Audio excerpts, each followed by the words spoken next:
Well, hello there, and welcome to the DMZ America podcast. This is episode 108. That's right, 108 of these things exist in the world. It is July 12th, 2023.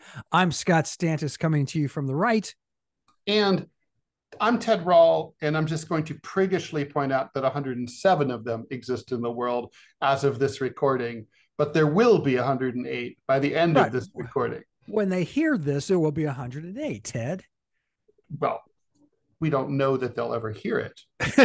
Well, the chances are good. Ted and I happen to be editorial cartoonists, as you probably already know. And if you know this, then we have some very sad news to report that count them, three Pulitzer Prize-winning editorial cartoonists got laid off yesterday. The McClatchy chain sent out a notice saying that not only are these guys fired, but that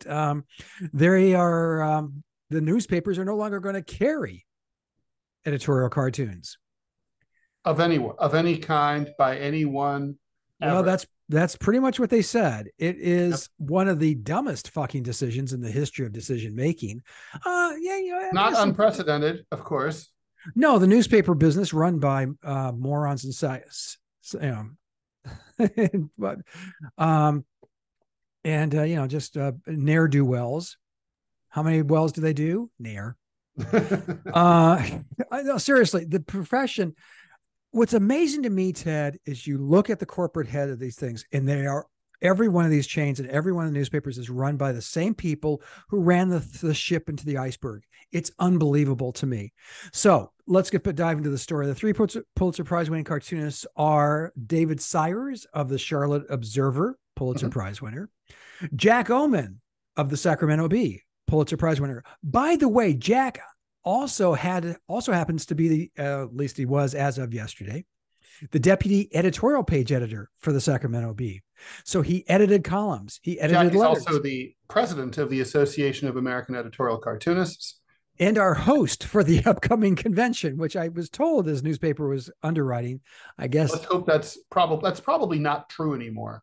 I'm going to guess not. And it's a good thing that my hotel reservation is cancelable with 24 hours notice. Yeah. Last but not least, certainly not least, is a guy who's frankly been kicking it and just knocking it out of the park lately with his work, Joel Pett of the Lexington Herald Leader. And full disclosure, I consider Jack and Joel to be good friends. Yeah, definitely, and both of whom have been there for me in some difficult times, including with the LA Times. And the Kevin, I don't really know. I'm not even sure if I've met him. But if I have, it's only been like very brief. There was a mold of like late 50s, early 60s cartoonists, and they're bald white men with goatees. He's one of those. He's one of those guys. But yeah, but plus a goatee. Yeah, well, you're not bald. Well, I mean, I'm working on it, you know. Nah. You just got a deep part. Yeah, it's a little disturbing that when the guy who cuts my hair says like, "Oh, so I worked to cover up your bald spot." I'm like, "I have a bald spot." You have a bald spot? Where do you have a bald spot? Oh, you hear that? That's nothing. You should see mine. Let the DMZers judge. I don't give a shit. Whatever, stuff happens. You get old, your hair falls out. That's what happens. Which is my hair is my baldness and my gray hair are courtesy of Kelly Sager, the staff, the legal counsel for the LA Times. She does my hair. Yeah, mine. I look like I'm part of a Catholic friars sect. I've got the little bald pat going myself. Yeah, you're just doing that for your annual religious retreat. Yes, of course. Wear my sackcloth and yes. Sackcloth and ashes. Anyway, so Jack Oman and Joel Pett, I actually had spoken to them on the phone within the last 10 days, both of them. They're kind of out of the blue. They both have a lot more free time. So, feel free to call anytime. They do now. And just full disclosure, I also reached out to them to be on the podcast today and both declined. Did they say why? They did not. Just that, Jack was if you know Jack, this is very much on brand, saying I'm working on something, maybe I will be able to discuss it at a future date. It's like, okay, whatever. And I'm Joel, I think just Well, kind Jack of, was on staff, right? So I he bet was, he was he's a, a very common thing that happens with staff cartoonist layoffs or impending layoffs is that the cartoonist is fired, and then they're called back in and they're said, "How would you like to come back to work for us, but as a freelancer without any benefits whatsoever? How would you? How does that sound?" and And nickels on the dollar. then a lot of cartoonists say, "It sounds shitty, but I'm going to say great," and that's probably it. Sounds like that's what's happening here. The problem is with Joel and with David Sayers, they were in a position very similar to, I think, what I'm doing with the Chicago Tribune. In that, when I left full-time employment there, I made an agreement that they would pay X amount of dollars for X amount of cartoons, guaranteeing to buy X amount per week, that kind of thing. What's curious too, Ted, is I went to all of these sites. I went to the Charlotte Observer site, went to the Sacramento Bee site, went to the Lexington Herald Leader site, and as of this afternoon, as of the day after, on July 12th, they still had massive amounts of all of the cartoonists' work and very prominent displayed in the opinion sections of all three of those newspapers. I mean, it was insane. I mean, for any newspaper, clearly they want to drive traffic, and we drive traffic.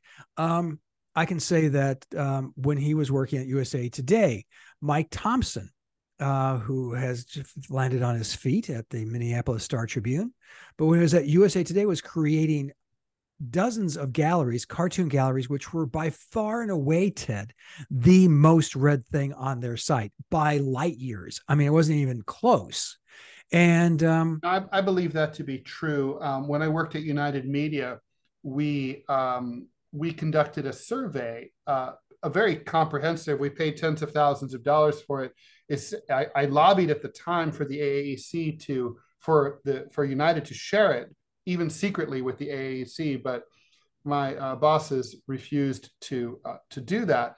But anyway, the long story short is we determined during the big transition from print to digital that political cartooning was going to be incredibly powerful, and was already a potent traffic driver, even more so than comic strips, because as people were becoming more polarized and more opinionated, and of course it's a visual medium, that was true. And that it's weird. There's a demand for it from readers, but there's not really any. But the editors don't believe that, so they're letting everybody go. And the editors, here's my take on it. And Ted doesn't believe me because I've had, as I like to describe myself as the former cartoonist for half the papers in America. I've had a lot of these jobs. I've seen these guys up close and personal. They loathe us. They despise cartoonists. They genuinely resent our presence in their product. They're like, it's not me, it's you. Yeah, they've hidden it in to various degrees of success. I really believe that this is just another chapter in that ongoing story of editors actively trying to destroy editorial cartooning. I think I've told you this story before. You're going to love this. If I haven't, I think I have, but if I haven't, and I know I haven't shared it with our listeners, real quick, when I was working at the Birmingham News, here's the thing about newspaper business, at one point, a multi-billion-dollar industry had no analytics, none, zero, because the editors. That's still true. Well, yeah, because now they don't have any. By the way, we would be remiss not. I'm sorry to interrupt, but I'd be remiss not to mention what McClatchy newspapers said, right, in their statement. They said, right, like, you sent that to me. Do you want to read it, or shall I find it and read it? I think I have it right here. Wherever the hell it is. It's from McClatchy opinion editor Peter St. Onge, O-N-G-E, Onge. No idea. Onge. In an internal memo Tuesday afternoon, McClatchy opinion editor Peter St. Impossible to pronounce four-letter word. Onge wrote that the newspaper chain would no longer publish daily opinion cartoons. Quote, "We made this decision based on changing reader habits and our relentless focus on providing the communities we serve with local news and information they can't get elsewhere." I mean, so obviously it's just corporate speak. Changing reader habits literally doesn't mean anything. And as I mean, reader habits, readers do read cartoons. Readers, don't they read cartoons whether they're good or bad? People Yeah. like cartoons. When you go, and if you don't believe that, just think about if you're old enough, if you read the Sunday comics, you read the good ones. Obviously you read The Far Side and Bloom County and Peanuts, but you also read the shitty ones like Tumbleweeds and Mary Worth and Apartment 3G. Well, I You love tumbleweeds. okay, well, that makes one of us. But the point is that you read. Everybody reads or High and Lois, another shitty one. Oh God, yes. You would read. Everybody reads every cartoon. Why? Because it's a cartoon. Because we like cartoons. We'd rather read a shitty cartoon than no cartoon at all. That's not true about, like, say, television. You're not going to watch a shitty TV show a bunch of times, but you will watch. So comics are a very forgiving medium. People like editorial cartoons.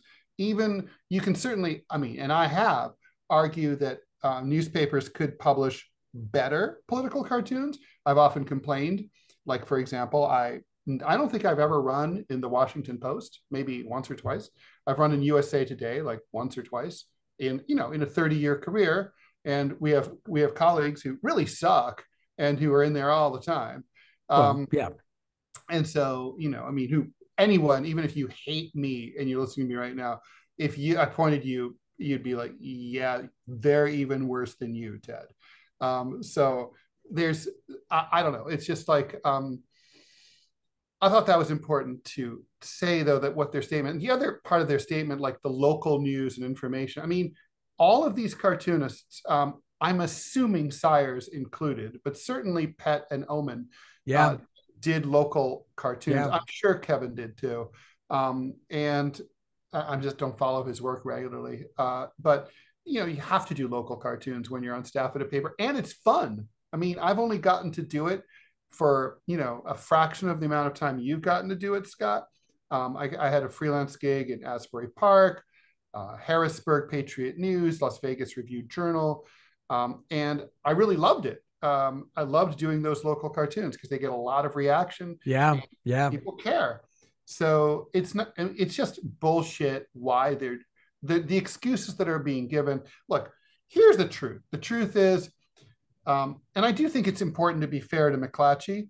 They kept cartoonists on staff much longer than most other papers did. Most other papers have gotten rid of them years ago. So finally they got down to the point where these papers are dying, and they're like, okay, it's time to get rid of these salaries and throw them overboard. I think that's part of it, but let me finish my story I launched into. The Birmingham News many years ago, I think it was around 2000, 2002, maybe, they decided to try analytics, and so they got hired a company that got focus groups. One of the sections that they wanted to focus on was opinion. And they said, the opinion page, what do you think? It says, oh, we love the cartoons. And they said, well, and we love Stantis. We love that cartoonist. And they go, that's great. But what do you think about the editorials? And they go, we don't read those. We read, and these are people who are chosen because they said they read the editorial page every day. Mm. And they say, well, okay, that's fine. But what do you think of the editorials? And said, we don't read them. We like the Stantis cartoons. And they said, we understand that. But what do you think of the columns? We don't read those. We like the editorial cartoon. I'm not kidding, Ted. I'm sussing out a trend here, Scott. There's a trend. Do you know what they did? How they relieved, how their answer, the editors of the paper decided to address the response to that page. The next day, the second group to go through to say that they read the editorial page on a regular basis, they blacked out my cartoon. I'm not kidding. What do you mean? They literally had a copy of the page and they blacked it out. That's where they wanted I to know what else was read. Well, if anything else was read. And guess what? Every survey, every academic survey showed that roughly 9%, 10% maybe of people read editorials on a regular basis. 90% read the cartoons on a regular basis.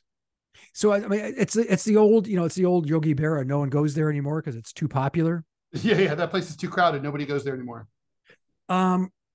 This is, that's what we're dealing with, and that's who we're dealing with, is those types of that mentality. So I mourn. I mean, like I said, and as Ted mentioned, Jack Oman and Joel Pett are friends and people. By the way, it should also be pointed out that aside from winning a Pulitzer doesn't necessarily make you a good cartoonist, as has been discussed here on the podcast before. But Jack and Joel are very important cartoonists. They have long, storied careers. Joel Pett has had an internationalist perspective and influence that is belied by the fact that he's the cartoonist in Lexington, Kentucky. He was a diplomatic brat born in Kenya, Kenya, I believe. Was it? It was African. One of the African either nations. Uganda or Kenya. I'm pretty sure Kenya. And so he's traveled all over the world. He, as part of cartooning, he's been as an editorial cartoonist, he has traveled all over the world. He's had a very international, non-generic American point of view. He had a unique drawing style that was not like the cut and paste McNelly clones that dominated the profession in the 80s and 90s. Well, he was a oh golly, what's his name now? I can't a cartoonist in Philadelphia. Sidney Wilkinson. No. Tony Auth. Tony Auth. His style is extremely beholden. That's true, but I mean, there's not many people who draw like that. Okay, maybe not unique, but unusual, atypical. And then he also is a cartoonist who, he was very active in the Cartoonists' Rights Network. So the movement to protect cartoonists overseas, in particular, who are being oppressed by authoritarian regimes, even jailed, maybe even killed. He's been at the forefront of that. He was a very important and effective president of the AAEC. Jack Oman, also an important cartoonist who appeared very frequently in the national roundups, particularly in Newsweek and Newsweek magazine. He was in there all the time. He also had a drawing style that's like very tight and immediately recognizable and striking. And he's also been an important figure within the profession as a public speaker and so on. Kevin's a little more of a lower profile than these two, but that's not to take anything away from him. He's a sort of does yeoman's work doing local cartoons in South Carolina. And so North Carolina, whatever. Is there a difference? One Carolina, you say Carolina, I say Carolino. But yeah, okay. But is there a difference anyway? I mean, they're all racist, right? Isn't that kind of Jesus? Yeah, sure. The other thing about Jack, God bless him, it was actually got Janine's grandmother, my wife's grandmother, to understand what I did for a living, because they did a story on Jack when he was very young. Jack was syndicated at like 22. He was the wonderkind of the profession. Right out of college. Yeah. And the National Enquirer did a story about Jack. What? Yes. The National Enquirer did a story about Jack.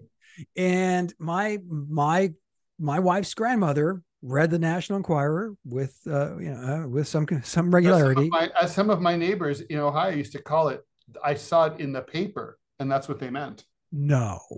Oh, yeah. Well, okay. Well, she saw it in the paper, and so she knew. So then she started to respect what I did, because she had no idea before. And so anyway, so thank you, Jack, for that. Yeah. And I'm sure all three of these guys will continue to work. Joel's probably the oldest of the three, so I don't know what his future plans are. I got to tell you, I talked to him the other day, and he was, before any of this stuff happened, and he was very much, engaged. And frankly, his work which has been good, obviously. We all go through ebbs and flows. Yeah. But lately, his work has just kicked ass. It has been fantastic. If you haven't had a chance, go check it out. It has just been spot on. It really has. Well, I got to say, it's pretty it's an unceremonious way to treat a cartoonist who has been behind that drafting table at that paper. What do you think, Scott? Since the late 80s, maybe? I mean, a long time, maybe longer. Yeah. No, he's both. Jack moved. He had his career. I believe he worked in Columbus, Ohio. Nish was one of his first jobs, and then he went to work at the Oregonian for many, many years. Don't forget, he had a stop in Detroit. Oh, that's right. Oh my God, I'd forgotten about that. He always complained about. He said, not the paper, but the city. Really? That's hard to believe. The city was extremely depressing and grim, and I'm like, duh. Yeah, how could this possibly have been a surprise? No. And it was I'm sure now there's some hipster bars, but at the time, in the 80s, no. They keep talking about the comeback city, and I'm sorry, the parts of Detroit but there's still parts that are just terrible.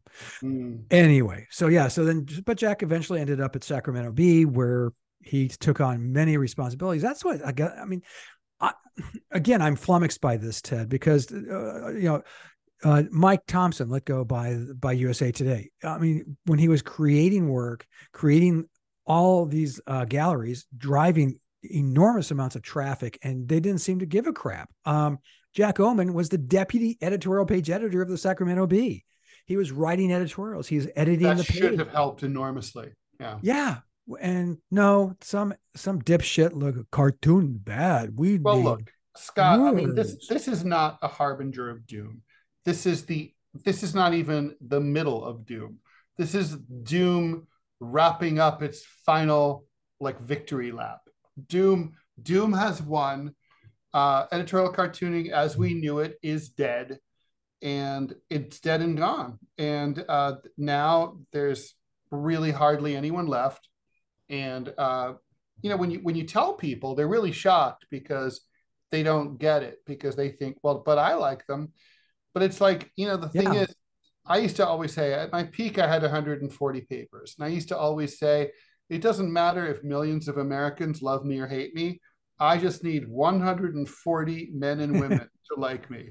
And as long as that's true, I run in the paper and I eat.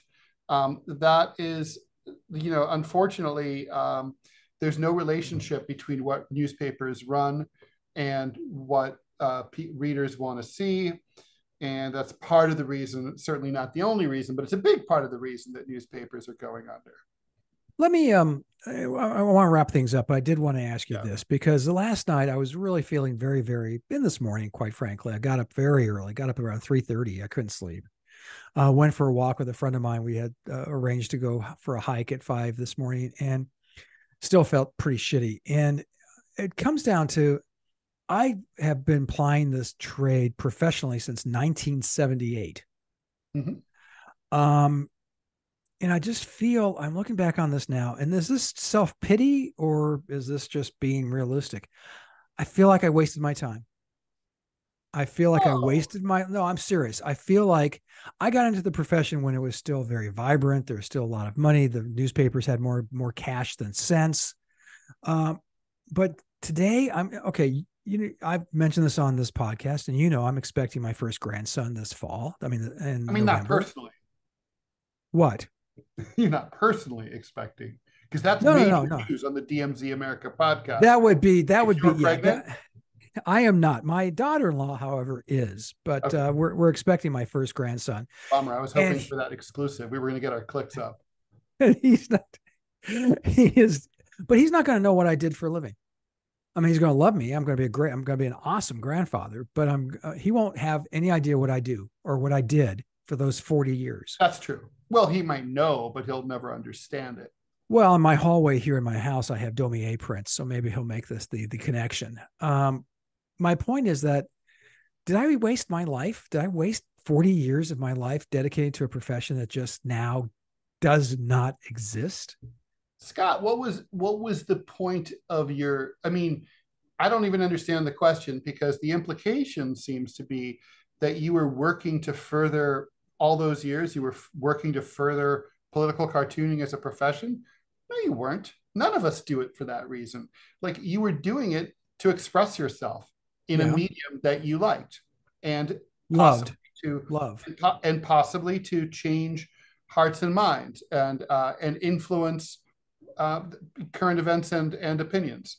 That's why you did it. And so, did Thomas Paine waste his time because print block lettering is no longer a thing? The way common sense was that passing out pamphlets as a medium is no longer important. Of course not. Is does my grandfather, who worked as a little boy when he was 9 years old on the high seas, unfurling the sails on top of the last of the old giant sailing ships on the high seas, did he waste his life? I mean, no, those sails needed to be unfurled. He was the guy who did it. Stuff People got those goods, they used them, they ate them. I mean, he earned a living. I mean, we just get on top of the. If you just think of life as sort of like, it's like surfing. You just get on the wave and you ride it as long as you can until you crash, and then you're dead, hopefully shortly afterwards. You're just like, I just don't see it that way. It's, I mean, I think you could even say that if you had been part of a losing cause, there's no shame in trying and losing, but that's not even the case here. You did something you enjoyed, which by itself is its own reward, whether you're making sandwiches or cutting lawns or repairing lawnmowers or whatever. If you enjoy that, then that's its own reward. But on top of that, you got to influence people. You got to move the needle on political matters in subtle ways, perhaps. I mean, but you did. And so, you wanted to be part of a political conversation, just like you're doing here on this podcast. Is this a waste of time? Podcasts won't be around thousands of years. I mean, if like in 3 generations, someone says, "What's a podcast?" Which I'm sure they will, because it won't exist. I'm sure it'll be like, it's like, oh, I don't know, like, Ted Rall and Scott Stantis had something called a podcast. It's like, okay, well, so what? There's lots of professions that don't exist anymore. It's sad. It goes to your sense of identity, and it makes sense that it would. I do know what you mean. I'm trying to cheer you up, but I also mean what I said. And I also think that but what you're feeling is that this wasn't really necessary, that this should not really have happened. I think if you felt like this had played itself out through, tell me if I'm wrong, through forces that were at work that nobody could control and were just beyond anybody's thought. I mean, it's kind of like if an asteroid smashed into the earth, have we all wasted our lives? No, it's just an asteroid smashed into the earth, the end. But like, it's like, this almost feels like they went after us. Yeah. They killed us. We were murdered. I think that's what's really getting you, is like this didn't have to play out this way. Now, I also would say that there's plenty of blame to go around, including the cartoonists themselves, but perhaps that's another podcast. Well, no, and you and I have talked about that there's a lot of cartoonists who just don't do work that is important. And I always felt that what you did was important and what I did was important. And to have it undermined like this and torpedoed breaks my heart. And so, like I said, I'm You're over such it a softie. I love that about you. To say that I loved this profession is not an overstatement. I know that's true. It really isn't. I mean, I lived and breathed this stuff. And, I can still remember in 1978 walking into, and I know you have a newspaper story very similar, walked into the San Pedro News Pilot, a newspaper that, by the way, no longer exists. Of course. It was a 15,000 daily circulation in the harbor area of Los Angeles. And I walked in there and the editor said, saw the work, saw something in it. It was terrible, Ted. Oh my God, it was awful. But he saw something that he liked and he said, okay. And he paid $10 a cartoon. 10. Woo-hoo. Yeah, man, I was farting through silk.